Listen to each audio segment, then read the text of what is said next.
backtracks and says there'll be no independent investigation into Budna's abduction. You'll hear why. And the dangerous hurricane Melissa turning towards Jamaica tonight. It could be the island nation's worst storm ever. We'll talk to a student there and ask the PM what government is doing for students. And police called it a traffic fatality. But tonight, 2 men are dead, and the families say it was actually a double murder. Their loved ones were deliberately run off the road. Plus, PM talks about the possibility of a cabinet shuffle and a whole lot more. We've got details of these and all the stories in our newscast for tonight, Monday, October 27th, 2025. Good evening. With your news, I'm Indira Craig.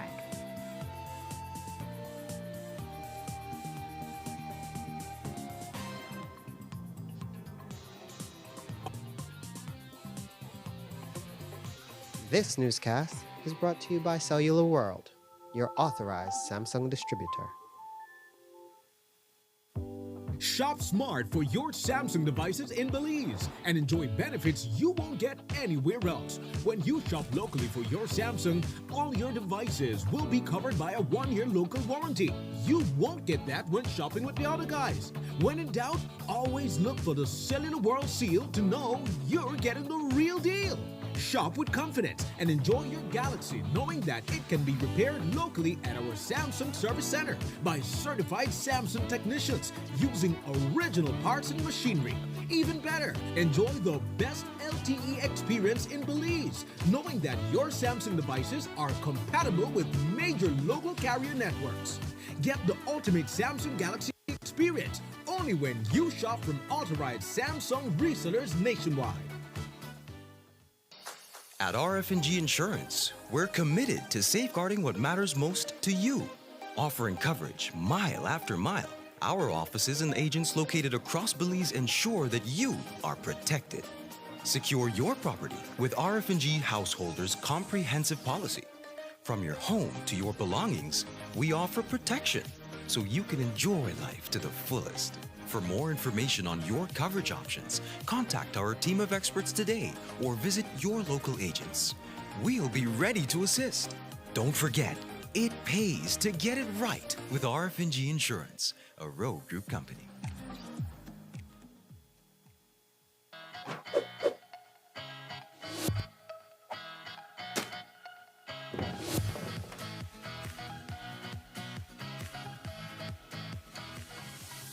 In the heart of Belize, a battle is being waged, not with weapons, but with choices.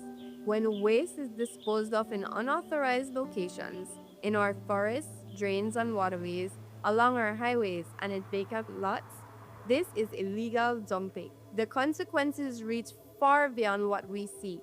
Toxic chemicals seep into our groundwater, threatening our drinking water.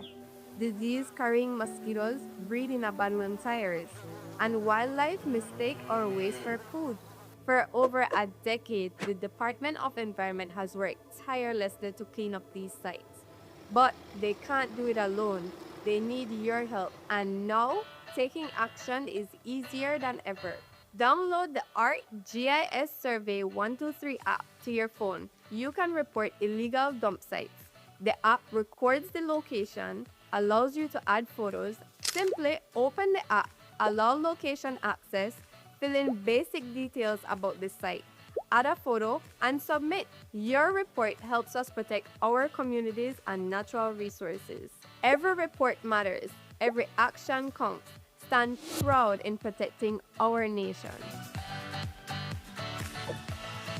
Our belief, our responsibility. BINIC.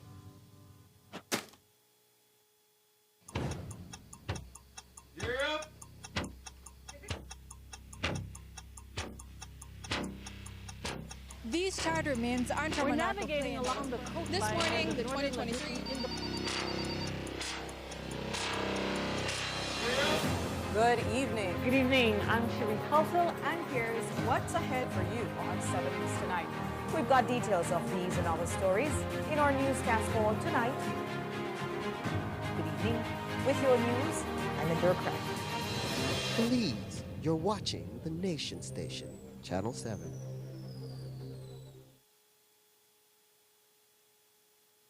Un grupo de gente que hemos trabajado muy duro y la tierra es para la gente de Bellavista. ¿Para qué? Para que los jóvenes puedan tener tierra.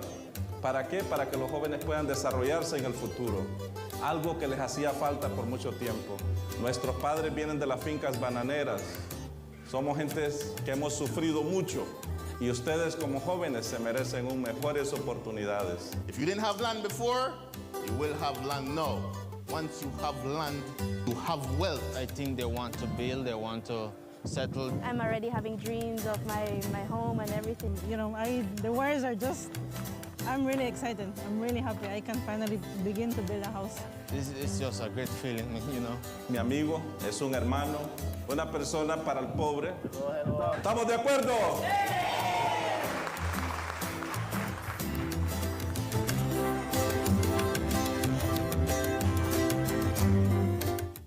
Hey, 06 para mañana. 89, 23. 16. Ya gané con el 10, con el 50 y con el 03. Bolido ahora es más fácil. Ahora puedes jugar tu número de la suerte con Digi Wallet. Regístrate y deposita para comenzar. Descarga la aplicación de Bolido y elige Digi Wallet como tu método de pago y cobro. ¡Ya gané! Cuando enviamos dinero. Con Bolido gano. Cuando hacemos recargas.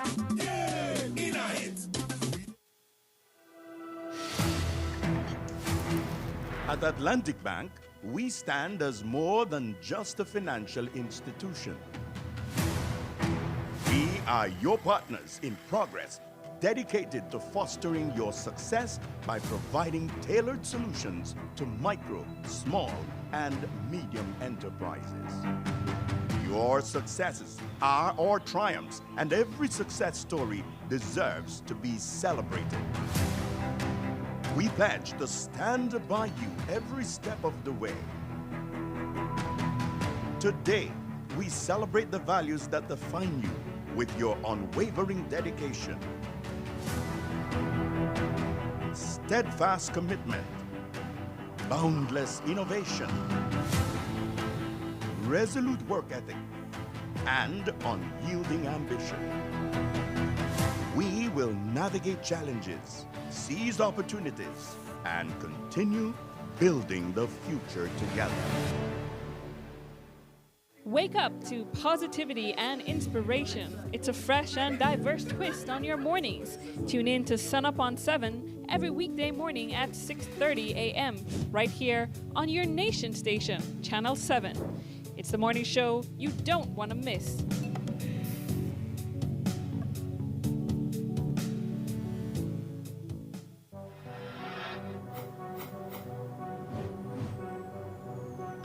Belize, you're watching the Nation Station, Channel 7.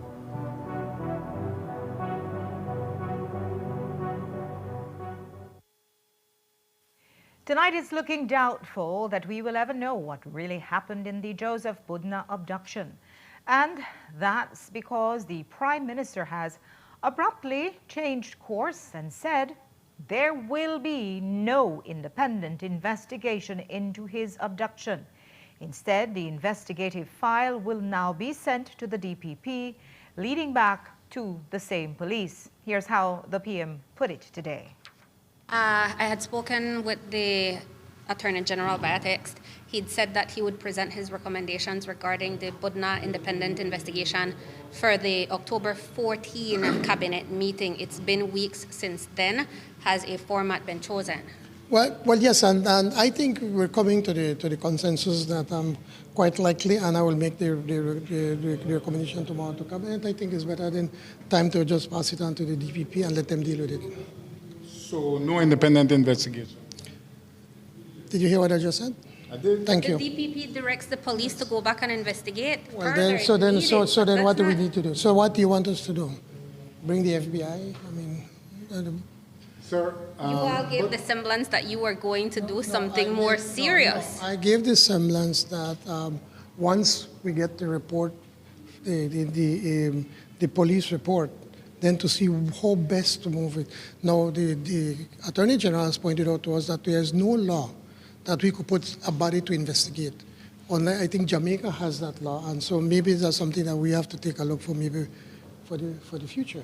And so we pass down to somebody to review it, then what? And they say, well, it's what then? It still will have to end up to the DPP at some time, I believe. So it's something that we're considering right now. A citizen is in a Guatemalan prison. Can we? Yes. You all have passed laws in just a few days. Yeah. Okay. So you don't give this any importance. That's your word. So, yeah. We should note that while there is no law for a special investigator, there was also no law for a special prosecutor who would work independently of the DPP in the Ramnaresh murder prosecution, but one was still appointed to the list of law officers of the Crown. And we will have much more from the Prime Minister later on, but we turn now to the seas of Jamaica, where tonight a monster storm, possibly the worst in that country's history, is inching towards the island nation. Presently, the center of the massive storm is 140 miles southwest of Kingston, Jamaica, and it is a powerful Category 5 storm with winds of 175 miles per hour, making it the strongest storm on the planet this year. It is truly terrifying, and what's worse is the storm is still strengthening. At this hour, Melissa's outer bands are lashing Jamaica with wind and rain, and mandatory evacuation orders have been issued for vulnerable coastal areas of Jamaica.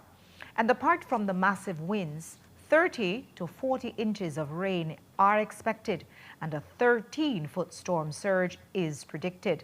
Indeed, it will be a catastrophic storm. Caught up in the area are a few dozen Belizean students attending universities in Jamaica. Students from other CARICOM nations have been flown home or put up in hotels, but Belizean students said that up to Saturday they had not heard anything from the government. Since then, statements have been issued by the Ministries of Foreign Affairs and Education, and today the Prime Minister said provisions for their safety are being made. Explain to me why the government, the students say, has failed in reaching out when other Caribbean governments have reached out. Well, I think that the conditions are really different. The other Caribbean countries, they're neighbors. You know, a small little commuter plane like Amaya can just easily fly back and forth, moving their students. Ours is so much farther, so much more complicated. In many instances, we probably would have to fly to the United States. We do not have a fleet of planes that we could send. But more importantly, we have been reaching out to them, ensuring that they are safe.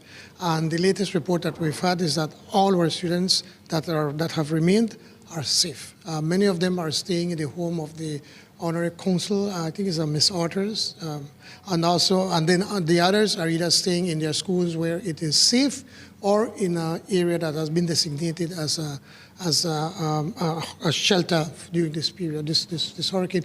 I wish we could bring them, all of them. Of course, I wish, but we have to work with what we have. Will you all be able to provide them supplies? I'm told over 100 students. I think it's about 70. I just checked with the Ministry of Education. It tells me it's about 70 students.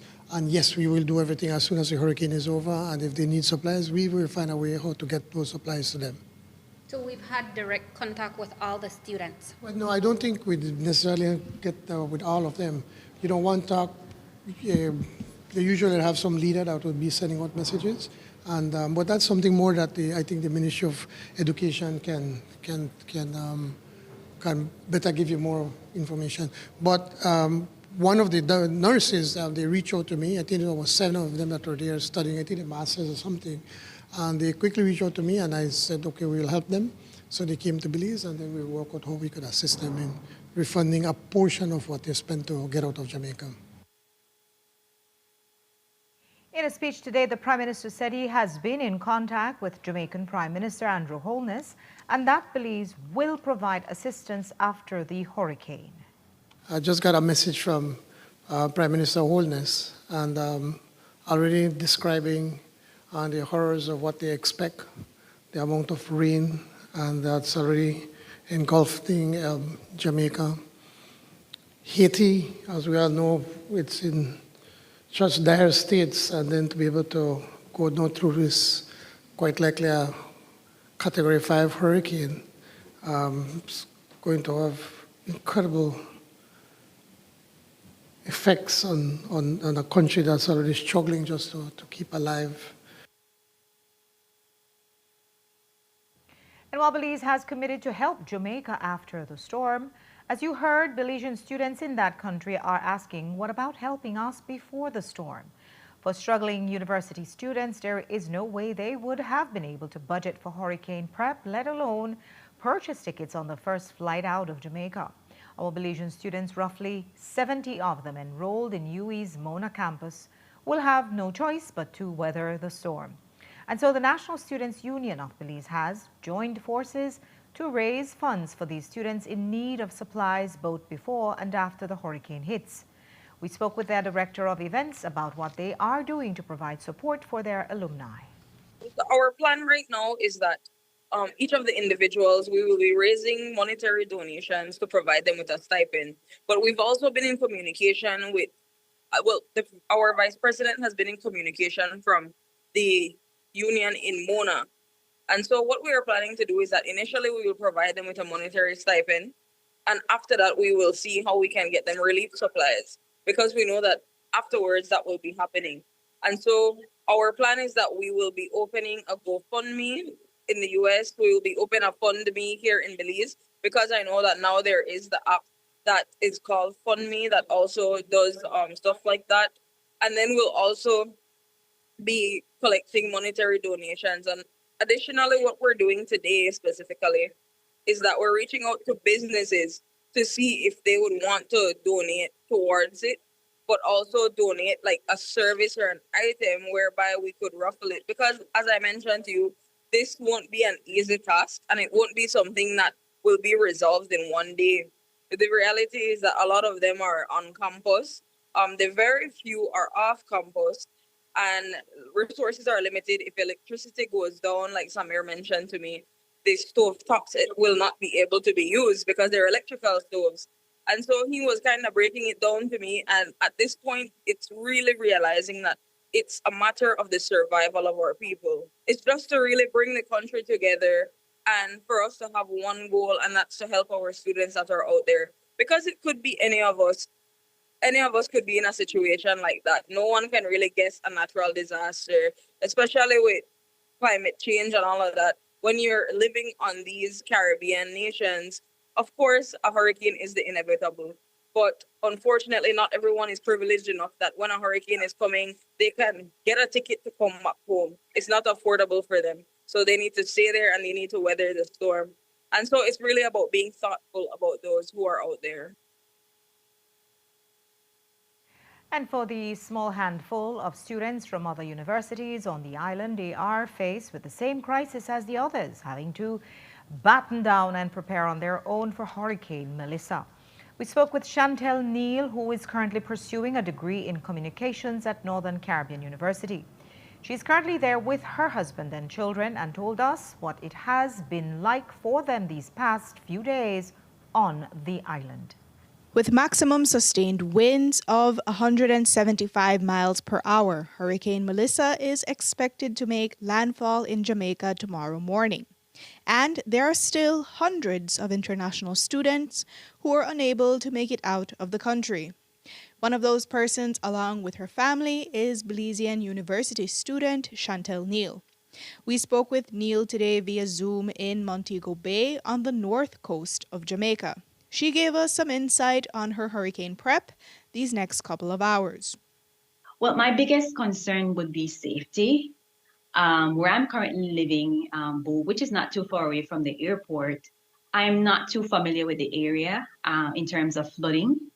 And so I'm kind of worried about the waters coming into where we're currently living. And yeah, just at this time, unfortunately, I do not have an evacuation plan. And it's not normal for Chantel not to have a plan. So being that I'm not at home, it's presenting a challenge for me to even plan on what would be the next move. I know shelters, they've opened shelters, but seeing that I'm not from here, it's not easy for me to just walk into a shelter. So I am planning, my husband and I and my 2 boys, we're planning on just battling it out at home. I haven't gone through a hurricane at this magnitude, its projected magnitude before. But I can remember last year, I did the coverage with Beryl with Channel 7. You know, I had to basically track Hurricane Beryl as it went from island to island. And just seeing what it did to Karakou, just smashing it down.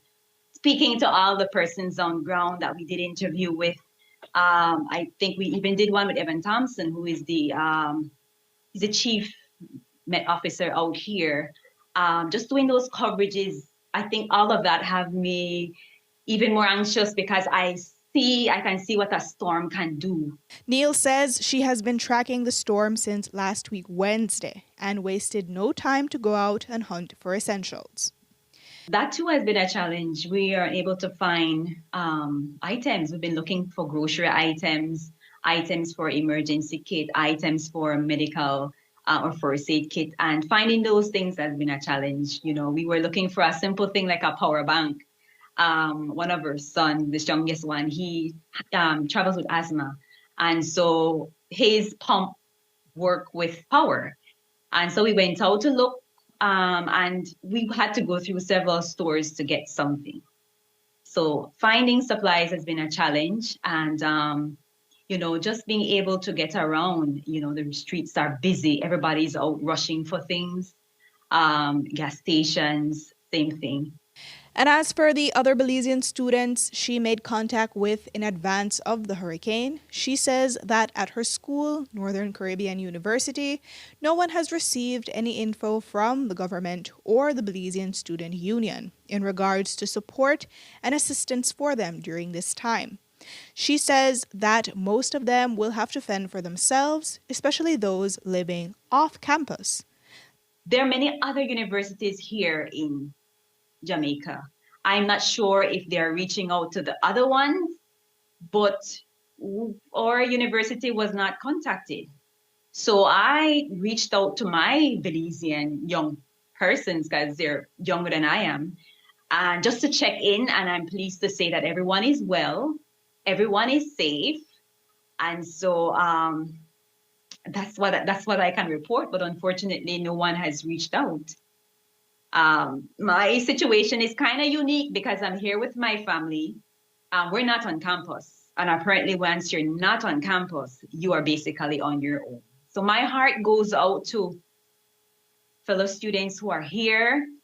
They're far away from home, some of them very young and may have not gone through a storm before. But I could understand how parents feel at this time, having their kids out here so far away.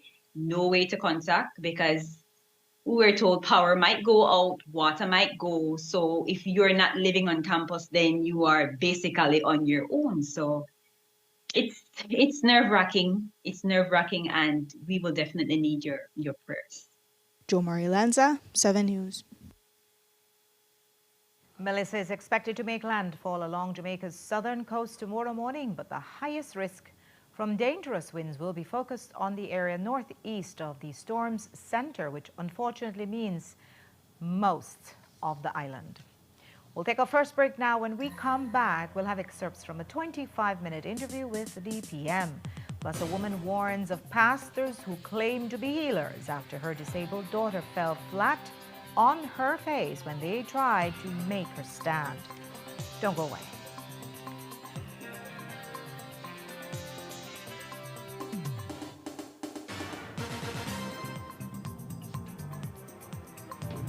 Belize, you're watching the Nation Station, Channel 7.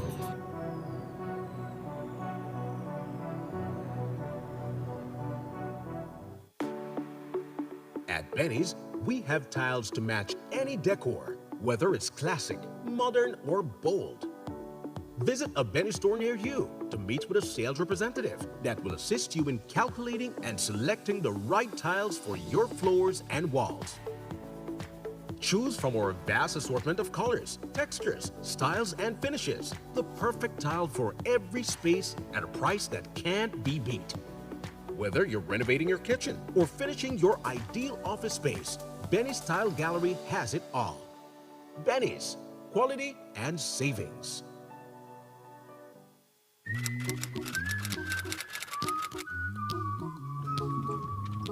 No Wi-Fi.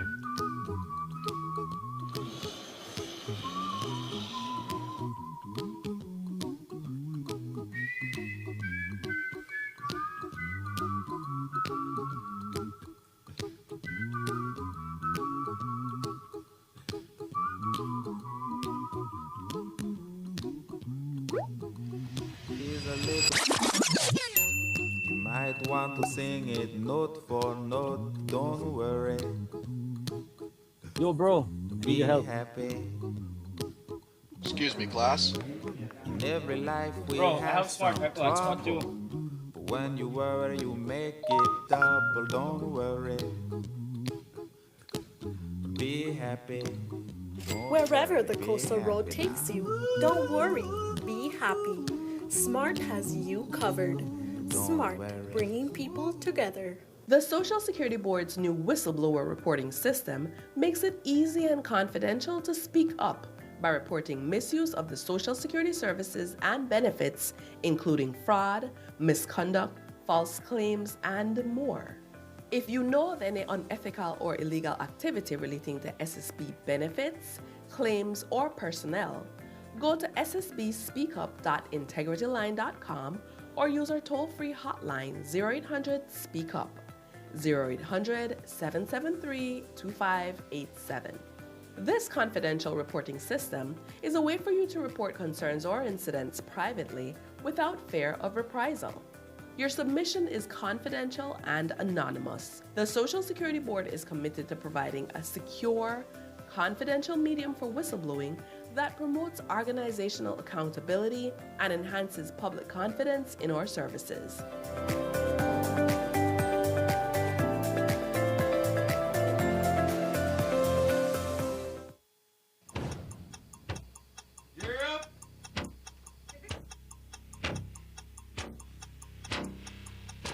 These charter means aren't We're navigating along the coastline. This morning, the 2023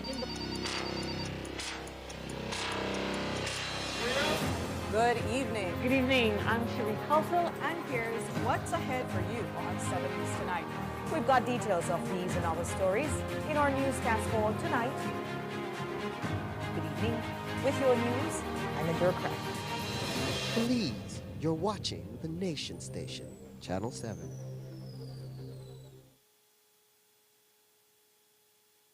I'm Randolph Friesen, and I manage Westbell Produce, better known as Granny's Foods. That's our main brand. So we offer high-quality grains, beans, rice, and we also offer corn chips made from 100% locally grown corn. We saw a need for high-quality, locally produced products. A lot of the best products are being exported, and we said, you know, we need to keep some of the best products here in Belize rather than export everything. Atlantic Bank has helped us achieve our goals by providing the financing for us to be able to launch products faster than we would without the financing that they offer. We find that Atlantic Bank is very customer friendly, especially with small and medium-sized businesses. We find that Atlantic Bank is more than willing to go the extra mile. They try to understand your business. So when we go to Atlantic Bank with a certain need, we find that they try to develop a solution that will meet our specific need. I would encourage any small business owner to go to Atlantic Bank for their financial services. They're very friendly, and just overall, their service is excellent.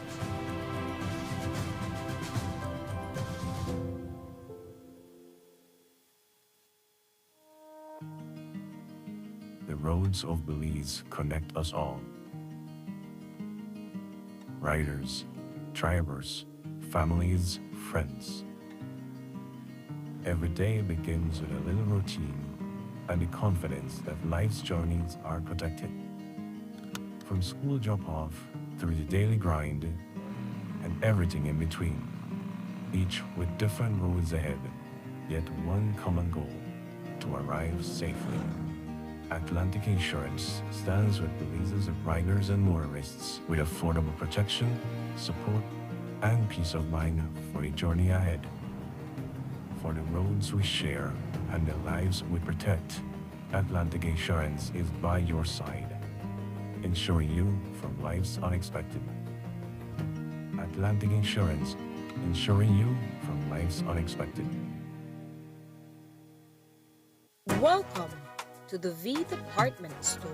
We are conveniently located on Coney Drive in Belize City. That's right on Coney Drive in Belize City.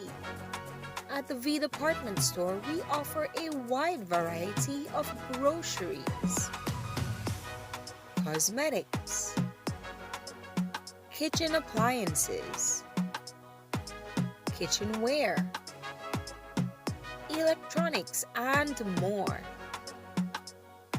We've also recently expanded to the second floor to better meet your household and office furniture needs. We now have a wide variety of furniture, home decor, and accessories. We have a shared vision for a comfortable and customer-friendly shopping experience. Visit us today and be warmly greeted by our reasonable prices and cordial staff. The V Department Store. Experience the ultimate shopping destination.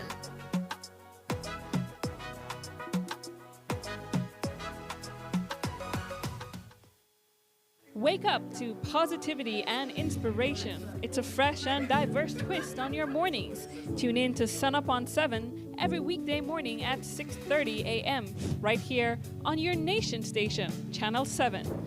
It's the morning show you don't want to miss.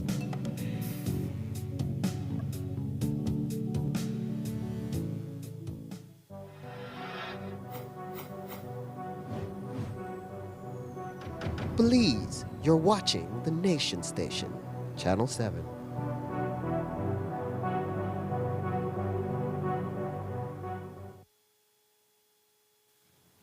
Police say the motorcycle accident that killed 2 young men near Tea Kettle on October 17th was an accident. But tonight, the families are rejecting that narrative. They say their loved ones were murdered. Early that morning, a motorcycle crashed into a guardrail on the George Price Highway. One man, 25-year-old Daryl Montero, died on the spot. The other man, 25-year-old Sean Armstrong Jr., survived, telling his tale to anyone who would listen. He alleged that they were run off the road by a vehicle that was pursuing them, but he never got to tell his story to a judge since he passed away this past weekend. His family believes he was let down by 2 hospitals and now by the police department. Courtney Menzies spoke with his mother today and has this story. The Armstrong family believes that they have been faced with injustice twice. First, by the Western Regional Hospital, and secondly, by the police department. It began on October 17th, sometime after 3 o'clock in the morning, when a motorcycle crashed between miles 52 and 53 on the George Price Highway. 25-year-old Daryl Montero, who was riding pillion, was killed instantly. The driver, 25-year-old Sean Armstrong, was severely injured and rushed to the hospital. Though he initially survived, his arm was amputated. But according to his mother and the doctors at La Loma Luz, it didn't have to be. There was no doctor telling us anything like, we need to get him out of here, He spent almost 16 hours in Belmopan at Western Regional. I personally think that when they saw, like in the evening around 6, 7, when they realized that how bad he was, his arm, and they couldn't do anything, then they told us, well, you know what? If you guys want to self-discharge him, you can. So that's what we did. They even provided us with ambulance to take him. When the doctors checked his arm, he said, oh, his arm is dead. There's nothing we can do about it. They have to amputate it. It was a huge blow for this cowboy who loved nothing more than to ride horses. But he still had hope he could continue living his dream. However, Armstrong was diabetic, and at first the doctor suggested dialysis. But the first attempt didn't work. The catheter couldn't enter his body properly. The doctor then told the family dialysis was not needed. But then on Saturday, for reasons the family can't understand, they attempted to provide the dialysis again. He was fine up to Saturday morning. He talked too. His dad, I think after 11, he was asking about the barbecue sale, everything. And that was the only day that we were not there with him. The doctor, all of them have our numbers. You know, there were at least 10 of us there every day. And not one of them called and said, you know, we're going to do this on him. So they made the decision, I think, about 10 o'clock in the morning. They didn't tell us anything, no one. So about 3 was, probably after 3 was when we find out, when his girlfriend asked them, what are you guys doing? Because she saw them, you know, taking stuff in. And they said, we're going to do the dialysis. So she hurried call us and we started to pack up and said, we're heading up there now.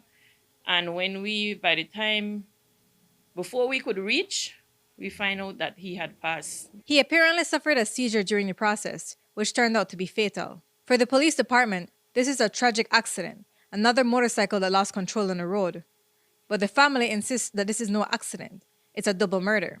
According to Armstrong's mother, he went to La Cabana nightclub, where he met Montero. Armstrong told her that the incident stemmed from there. The guy Montero and the other guy, the allegedly person that hit them, they're supposed to had some beef or something. And he used the word that they were preing. I don't know if that, you know, what the young people use. They made a pre and the same girl at Cabana, right? He said they try in person by send drinks or whatever for the girl. So then gone, he said, and by the time he reached around Good Living Ranch, that's right, out of Kamalute area, he saw the vehicle like start to speed behind him. So he looked back, you know, what kind of vehicle, he told me the color, everything. And even the guy, he said the guy looked back too and tell him, you know, that somebody, they come.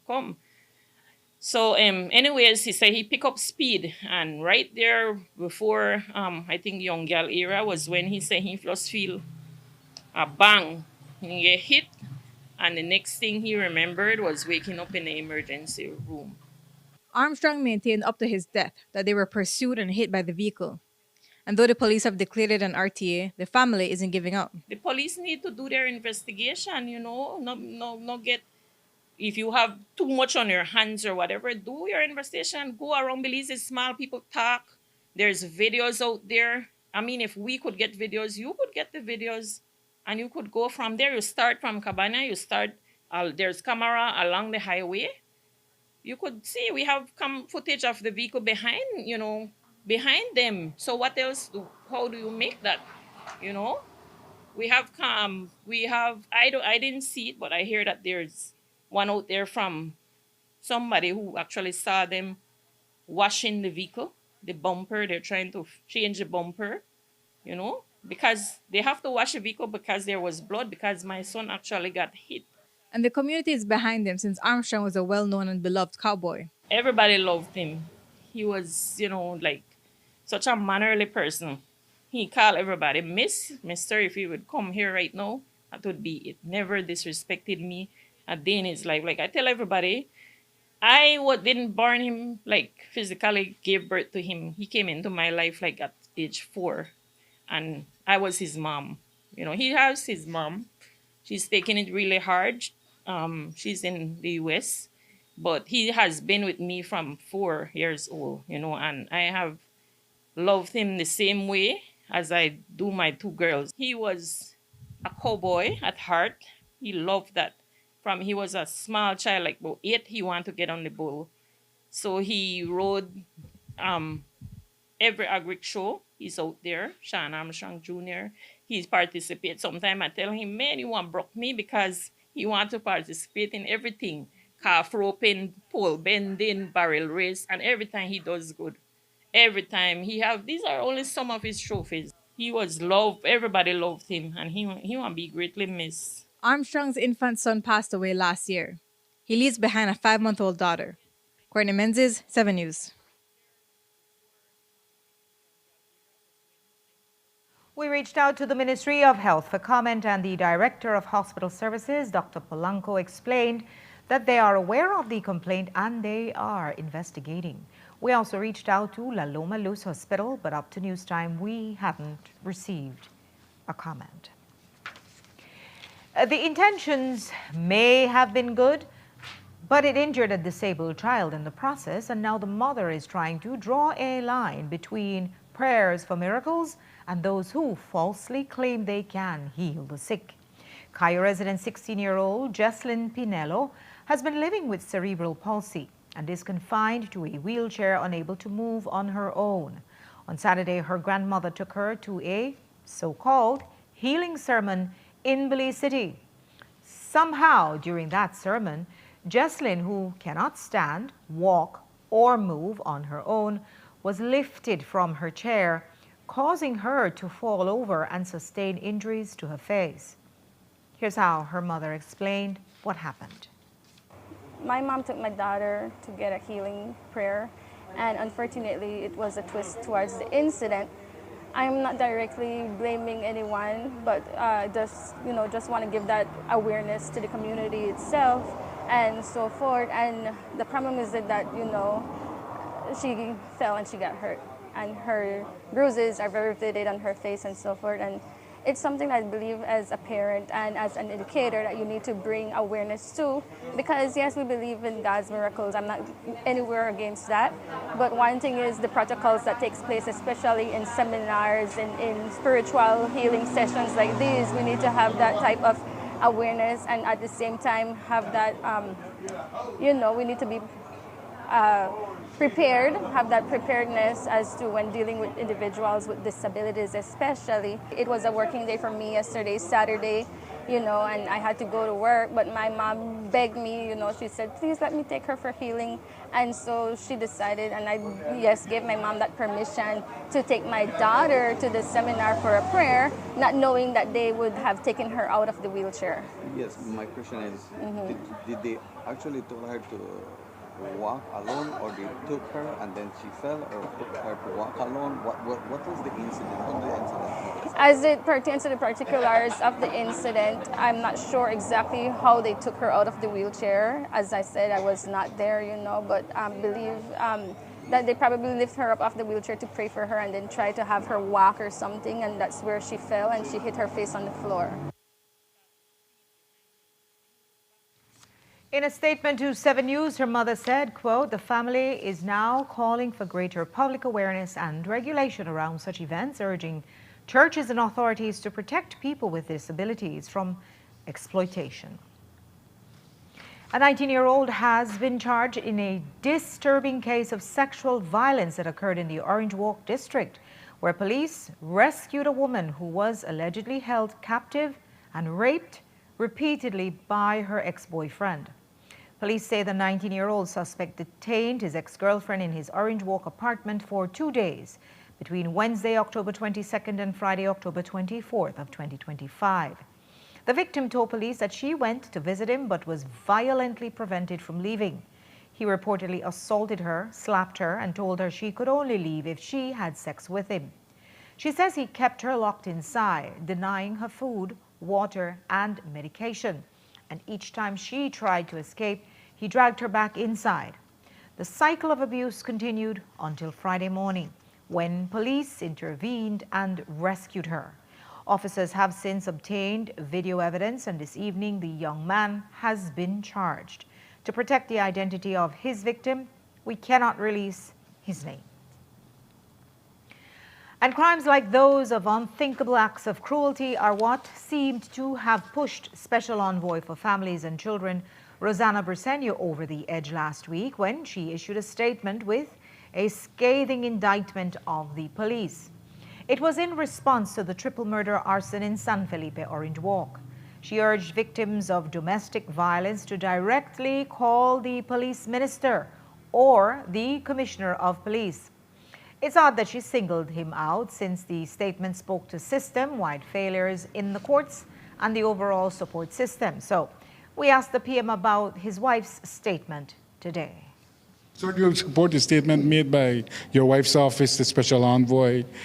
She called out the Minister of Police and the Commissioner. She said, call them. Why are you doing that to me? Huh? Why you put me with, want to make you pick a fight with my wife? Huh? On a serious note. I think you know Rosanna a little bit, some of you, and she's a very independent-minded person, and she's very passionate about the work that she does. And she always reminds me, you don't pay me, so you can't fire me. So if I see something wrong, I'm going to call it out. And her concern has always been that in many instances, the police do not respond the way they should. They turn back, especially these women. And there's enough blame to go around for everyone. And she was not blaming only the police, because she even said, without calling out Minister Garcia, which I don't think it would be fair to call her out. She just took over the helm of that ministry. But saying that the ministry also of human development also have a lot more to do. For instance, we have to ensure, and she has said she had provided a lot of training to police officers to sensitize them about the challenges that these women face during these times. And so,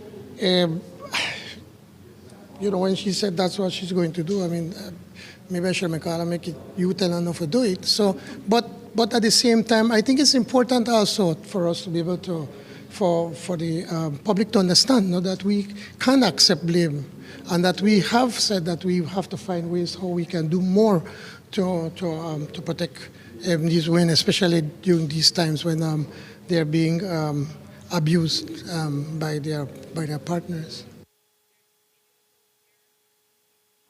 And we got into other news with the Prime Minister as well. We received the report this morning that defeated PUP Mesopotamia candidate Lawrence Ellis had gotten a city council contract to cut the city's grass for $33,000 a week. Now, if you know the history, 10 years ago, the city council took over operations and 160 staff from Belize Maintenance Limited, or BML, which was owned by Lawrence Ellis.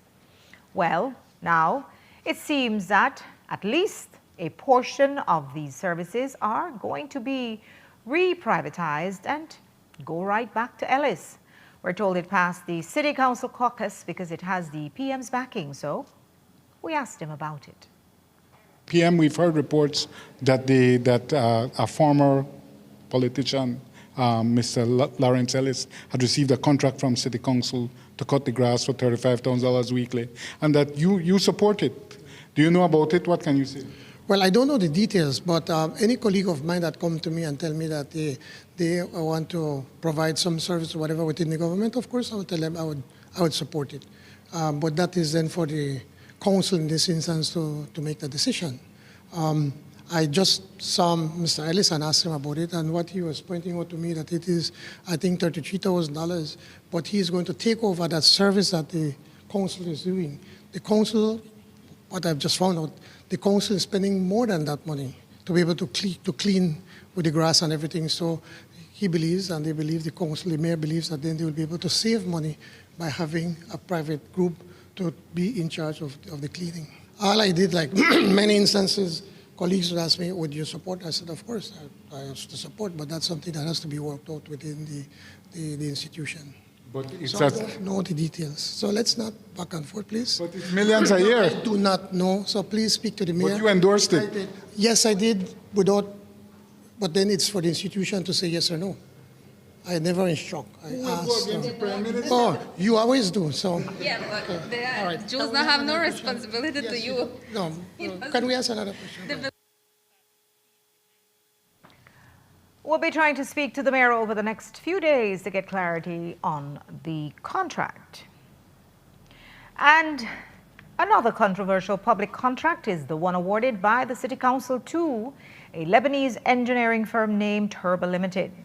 They will provide supervision for the construction of the Belkan Bridge, a project being spearheaded by the Belize City Council. It's the first time the contract for any bridge has been taken away from the Ministry of Infrastructure Development and handed to a municipal body.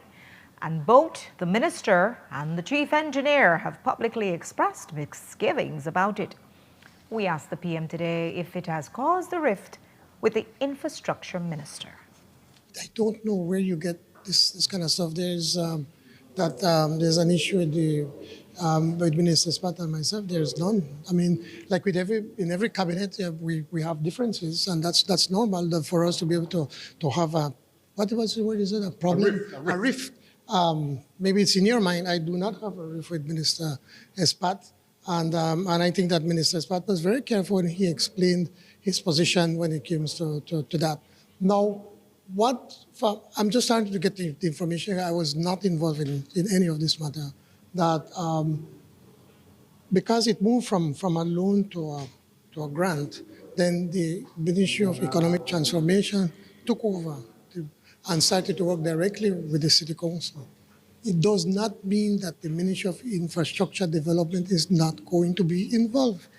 Every project that this government takes on, by law and by policy, the Ministry of MIDH has to be involved. So they will be involved. What is the end here? Is for us to be able to build a bridge, to be able to provide the necessary transportation connections for people, and that's exactly what we are doing. But at what cost will the bridge be built? What it was going to be about the very cost that the MIDH, they have an estimate.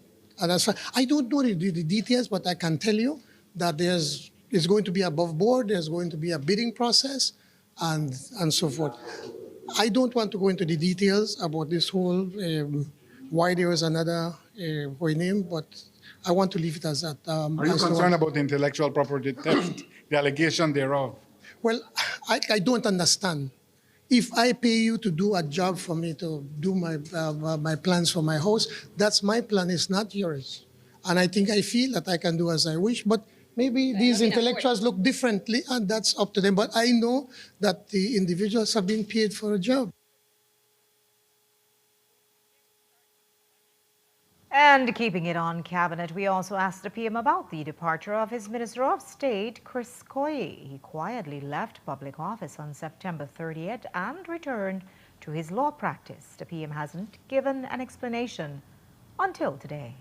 Sir, Chris Koye, your #1 draft pick, you worked so hard to get him to join your government, and he left after a mere 6 months. No, it's not a mere 6 months. He joined the government in November of 2020. Okay. And the reason why he was the last to be named, if you remember, it was because we were trying to find a way where we could accommodate, to find some way how we could keep him to work with the government, but realizing that he has to go back to his law firm, just like his previous former Foreign Minister, Yvonne Courtney. And I understand that. I mean, if they're not there, they don't produce. Like, for instance, in my instance, it's a company, and you give your direction or your vision, and then you move on. You have people running it. But in a law firm, like an accountant or like a journalist like yourself, you can't send nobody to do your job. So, and it's the same thing like with him. He has to go back to his law firm. What's important though is that he'll continue to work with us, more as in an advisory role as to how we could be able to keep, the finances, the Ministry of Finance rolling. I'm at the point of probably naming a small team where we could be looking at finance, probably 2-3 times a month to ensure that we can keep things tight the way we've been doing. So with Koye gone and other rumblings of discontent around the cabinet table, will the PM be doing a shuffle? Well, that's what we've been hearing. And when we raised it today, well, did not seem closed off to the idea. We keep hearing talk that there will be a shuffle, a cabinet shuffle, that you're thinking of shuffling your cabinet as we draw to the end of the year. You tell me, I mean, you want to see a reshuffle? It would be exciting, but I'm just saying, is it something you're contemplating? We know that things sometimes have to be fine. You always contemplate that at all times. I mean, that's something that you think everything, but if you look at it, next month, November, it's going to be 5 years that we've been really in government, I believe that there's always room for improvement. Whether we're going to be a reshuffle or not, that's left to be seen. I mean, we need to continue to work, and we have our Plan Blaze 2.0 that we must continue to try to implement as best as we possibly can. And one other minister who is under pressure is the Attorney General. Last week, the Ombudsman ordered him to provide information to activist Jerry Enriquez, as requested, on the cost of government's lawyers in the elections and boundaries pre-election challenge. Today, the PM seemed to dismiss or doubt the Ombudsman's authority. Now that the Ombudsman has written the Attorney General that certain information should be released in terms of legal fees paid to private attorneys, the redistricting case, will the AG be minded to release that information? I think that's a question you need to ask the Attorney General because I don't know, I'm not a lawyer. I don't know if the Ombudsman even has that authority, but that's a matter for I don't know, so I don't want to. So don't twist anything that I'm saying. But you support transparency in general. As much as you do. This deal with energy. But you do give a public good, so you also have a responsibility. We also asked the Prime Minister about the plan for the new publicity-owned company called Hydro Belize, formerly Fortis Belize. Currently, the state owns all 3 hydroelectric dams on the Macal River, an asset they paid $220 million Belize dollars for. But Fortis didn't only own the dams, they kind of owned the river, or at least controlled who could exploit it. So we asked the Prime Minister, who will have that control going forward? All of these things are going to be done, but it is going to be for and on behalf of our citizens of this country. And no percentage will be set aside for the average Belizean. Of course, that's the whole idea. I wish we don't have the percentage. We just finalized the entire deal. The idea is that for us to be able to have, I hope we could get thousands of Belizean citizens to invest $1,000, $5,000, $10,000, so that they could also be a shareholder. To me, that is the goal, to have as many Belizeans as possible to be able to invest. And the same thing we want to do with the Port of Belize when we start the new building of the new port, container and cruise port. I am looking at see if we can set aside probably, we don't have the final numbers, but at least like a 10% that we could offer to our citizens. Will we make known the beneficial owners of the Hydro Belize Limited? Of course, it's going to be public knowledge. It's going to be, you could go to the registry and get to We can't go to the registry PM and close that off. Anyway, go ahead. I understand that it will be Social Security, but they can't buy up the full asset, so you'll have to have strategic investors. Remember how this is going to be done, as we said, it's going to be broken off in 2 parts. We're hoping, I think it's about 35% to be sold off as shares of the total figure. It's about, what 160, somewhere around there, $1 million Belize dollars.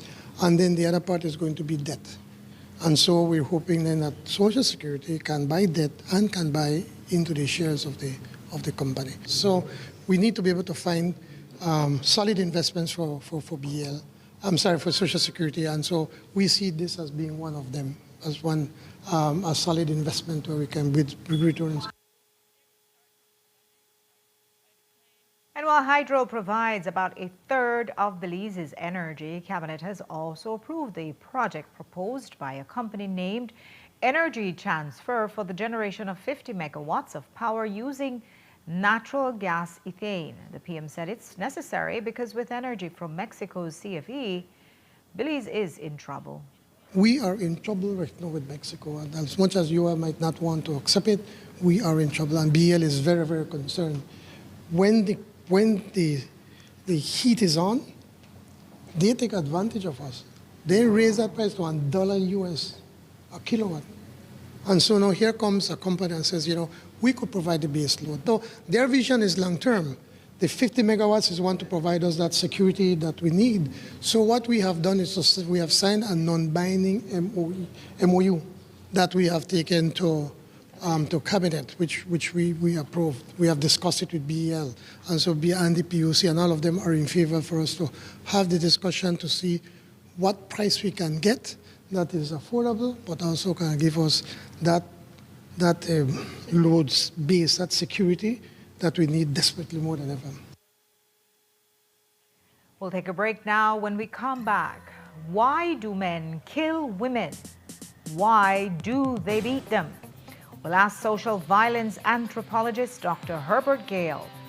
He says men were not designed to carry the amount of pain that they do.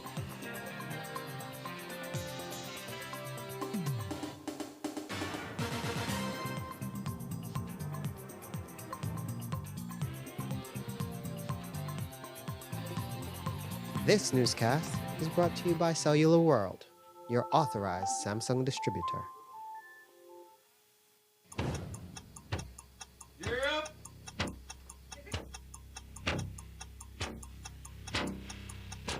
These charter mints aren't a We're monopoly. navigating along the coastline. This morning, of the Northern 2023 in the Good evening. Good evening. I'm Cherie Culfil, and here's what's ahead for you on 7 News Tonight. We've got details of these and other stories in our newscast for tonight. Good evening. With your news, I'm Indra Craft. Please, you're watching the Nation Station, Channel 7.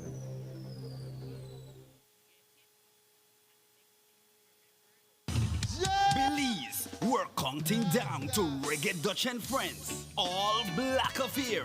Sunday, November 2nd at the Belize Airport Authority parking lot. Featuring international reggae superstar Dwayne Stevenson. Blessed love Belize, this is Dwayne Stevenson from Augustown. And the 2nd of November, I'm asking you to come out and join us. Reggae Dutch and Friends is the event. And I and Dwayne Stevenson will be passing through with some big bad tune, you know what I'm saying?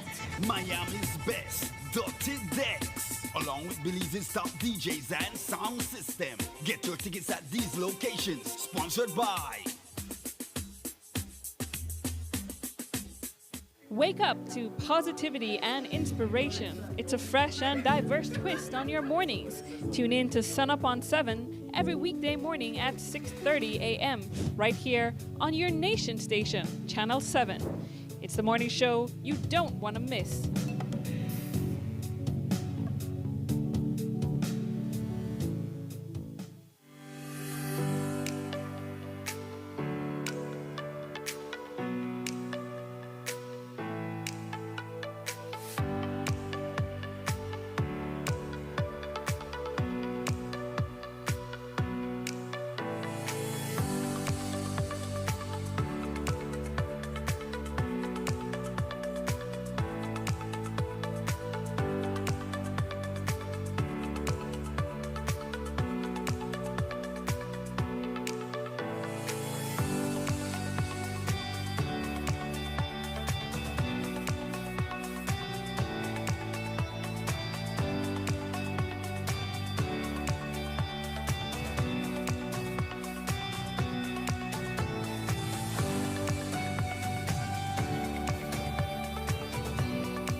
Nando's Wholesale is the distributor for the full line of Badia spices, including the original complete seasoning, the perfect combination of ingredients and spices prepared to enhance the natural flavor of your favorite foods.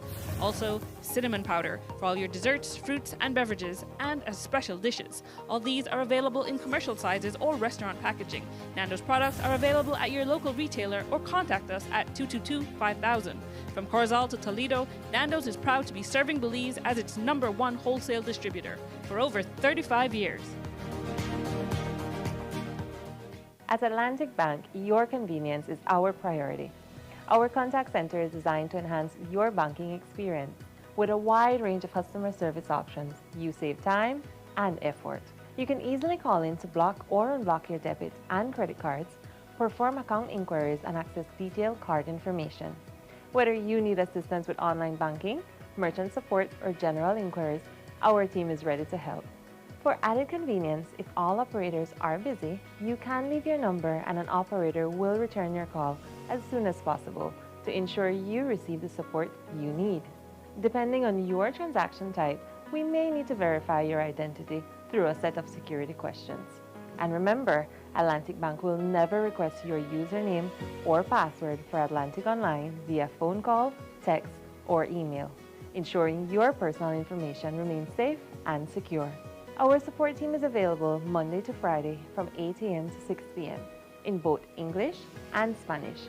Simply dial 223-1212. This is a dedicated line for our contact center. Atlantic Bank is committed to providing you with exceptional service and the tools you need to manage your finances conveniently and securely. Take full advantage of our easy-to-use contact center services today. Atlantic Bank, building the future together. Hi, have you heard about the expungement of criminal records?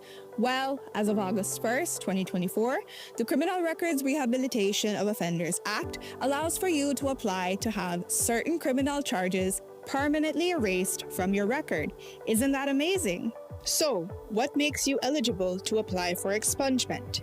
The offense must qualify for expungement based on Schedule 2 and 3 of the law. You must meet the applicable rehabilitation period. This is the time period you must wait before you can apply. The applicant must not have any outstanding matters or have had any other convictions during the rehabilitation period. You can qualify for automatic expungement for certain first-time drug offenses, as well as COVID-related offenses. So, what are the benefits of expungement? Well, it broadens employment and educational opportunities that a criminal record would normally hinder. It gives you a peace of mind away from the stigma of having a criminal conviction and provides you with access to services that may be otherwise restricted. If you have a past criminal conviction, here's what you can do to get it expunged. First, verify if you qualify for expungement. Then, prepare the application package. Each package consists of 2 forms. Applications are available countrywide. You then make a non-refundable payment of $100 at your nearest Treasury Department and finally submit the package and payment receipt to any Ministry of Human Development office countrywide. Note, applicants will receive a notification within 90 days to see if their application was approved or denied.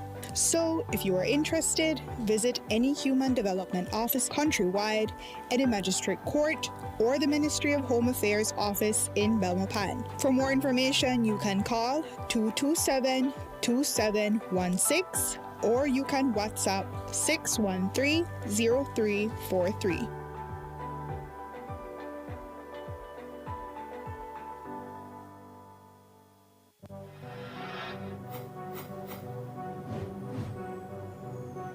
Please, you're watching the Nation Station, Channel 7.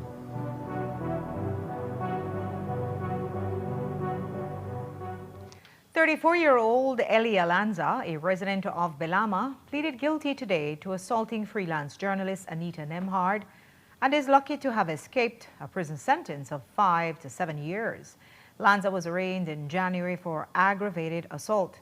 She appeared unrepresented in court today before Magistrate Deborah Rogers and asked for a sentencing indication as she was considering entering a guilty plea. Since this is not her first conviction for the offense, she was told that she could be fined or face a year in prison.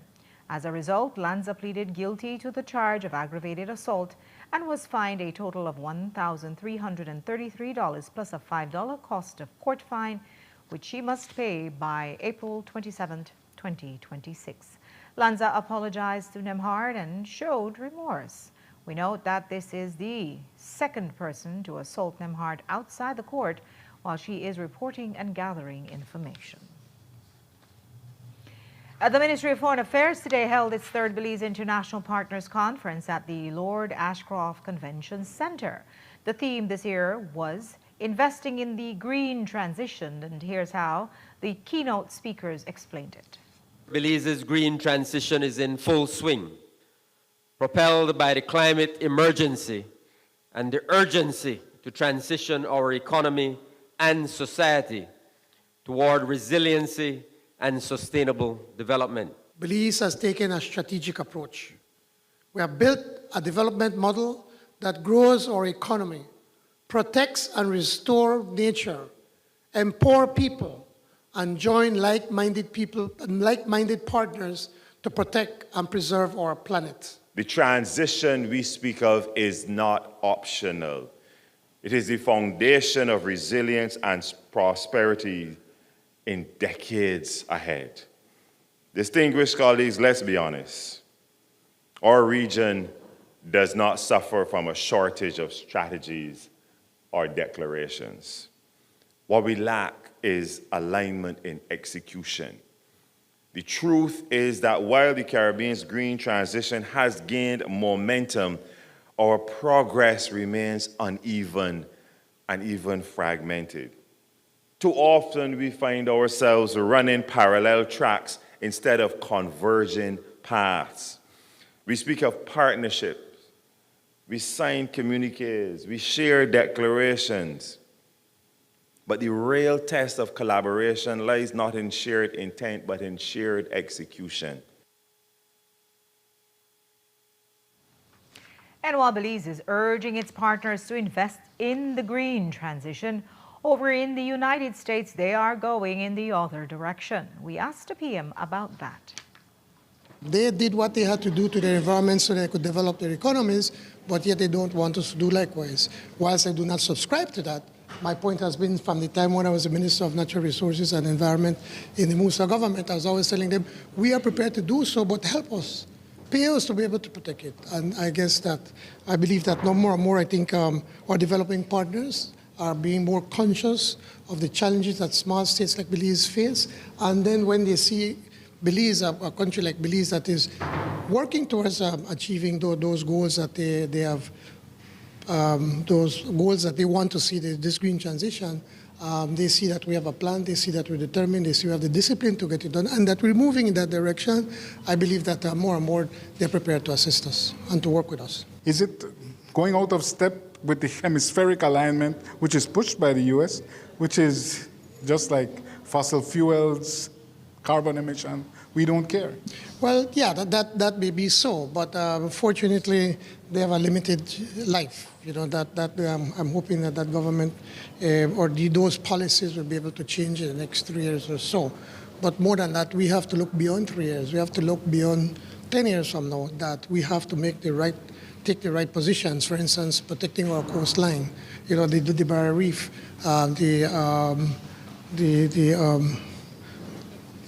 the mangrove forests that we have help to protect us. Forge its own path on sustainable development, how far is it willing to go in condemning U.S. attacks on vessels coming out of South America? So far, 10 vessels have been destroyed and their crew killed, with the U.S. alleging these are drug vessels. But there has been no due process and no compelling evidence offered. Caribbean leaders say it is bringing war to a zone of peace, while international observers see it as a prelude to a Venezuelan invasion. We asked the PM for his views today. We look at the Caribbean as a zone of peace, and we need to do everything to keep it as that. And as that, Venezuela has been a partner, and Trinidad and Tobago is a member of CARICOM.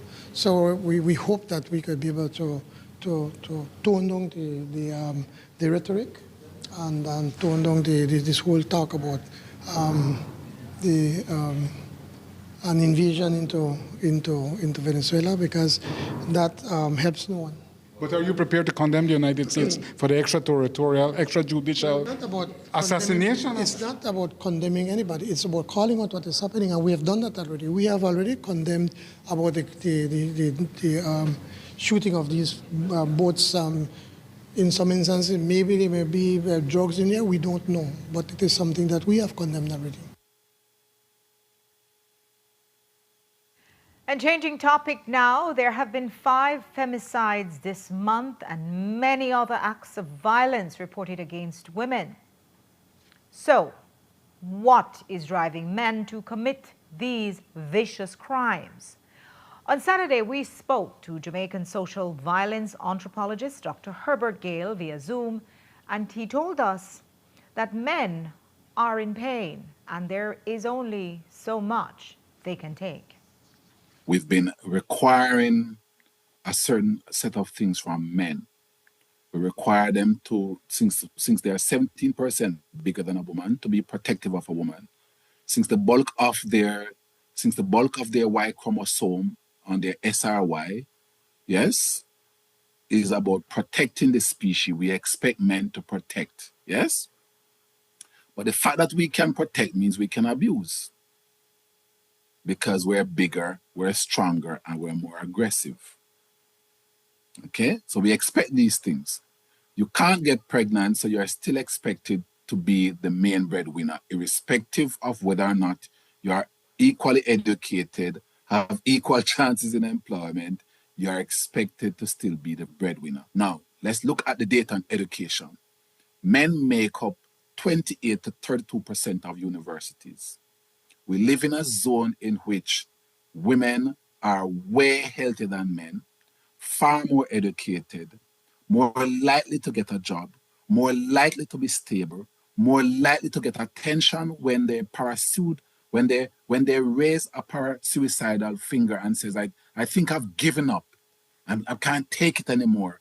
Everybody rush into them. Why don't we have access for all to schools? Why don't we genuinely have an equal opportunity base in the opportunity structures? That's not what we're seeing. And what's happening?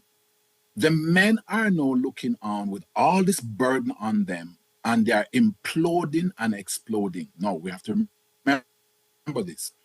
Women are better at exploding. Women are better at imploding. They get depressed easier, all these things. We are better at exploding. We carry people with us to the grave. And I keep saying, neurobiologically and socially, men were not designed to carry this amount of pain and to live in a zone where nobody gives a hoot about them. It just can't work. This bigotry in policy has to end, because you don't want the person who has the capacity to be angrier, who's already bigger, who already has a Y chromosome. You do not want that person to be unleashed on you.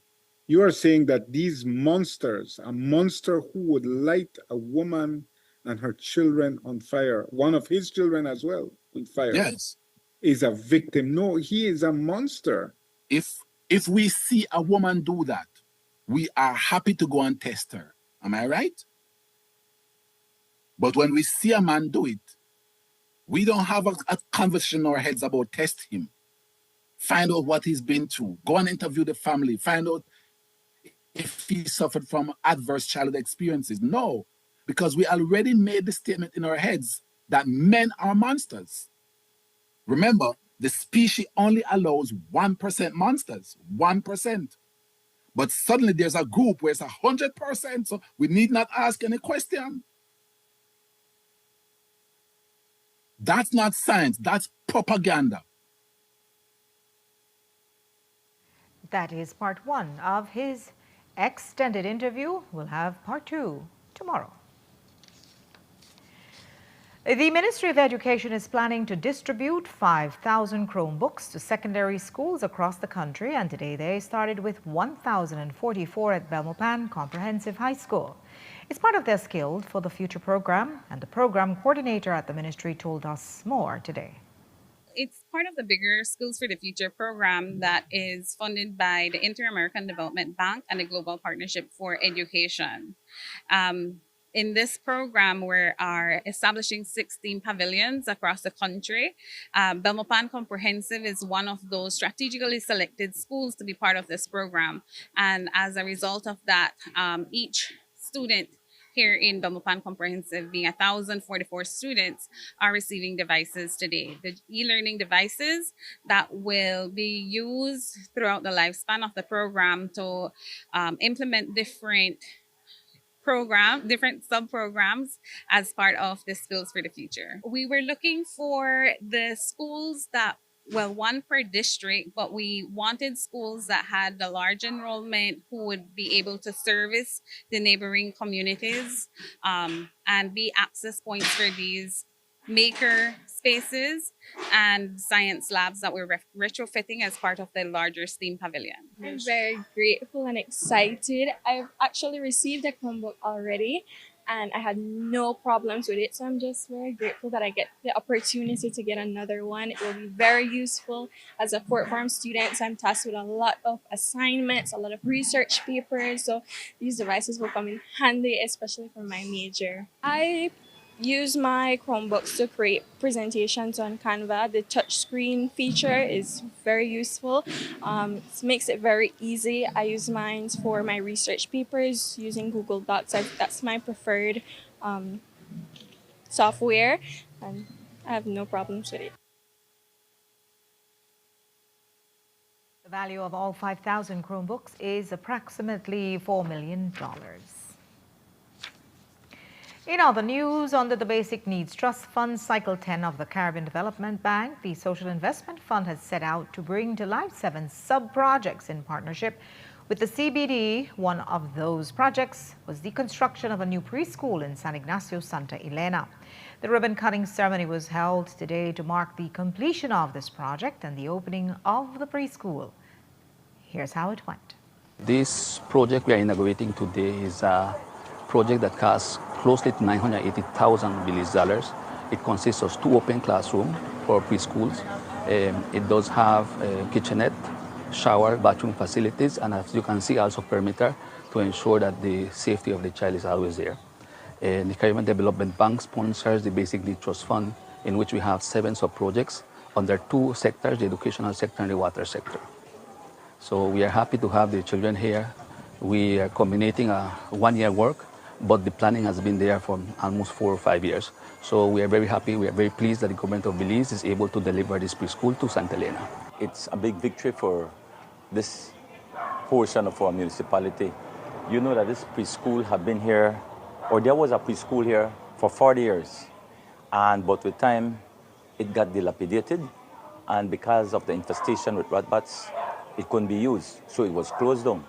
And that's where when our Child Advisory Board under the Chalfont Municipality decided to write a proposal in trying to get everything done for this area. So it went through a process. Of course, the council had to get involved and sign over the documents to Ministry of Education and help. We had to do a percentage. We had to break down the building. We had to do our part. So we did. But today we're here and we are celebrating the children of this community because early childhood education is very important. And it will be something more affordable than other preschools. So it's a big win-win for this community. And I have to honestly thank the Social Investment Fund for receiving our proposals and guiding us through the process. Back in September, we reported that Bella Vista Village was getting a police substation. Construction has begun, but they've added a twist, and it evokes the biblical expression, turning swords into plowshare. Except in this case, they're turning guns into the building's foundation. These guns normally end up in storage, but now hundreds of them are being used to build the substation. Freelance reporter Jose Sanchez was on site and files this report. Bella Vista is a name that matches the scenic views of the Southern Highway.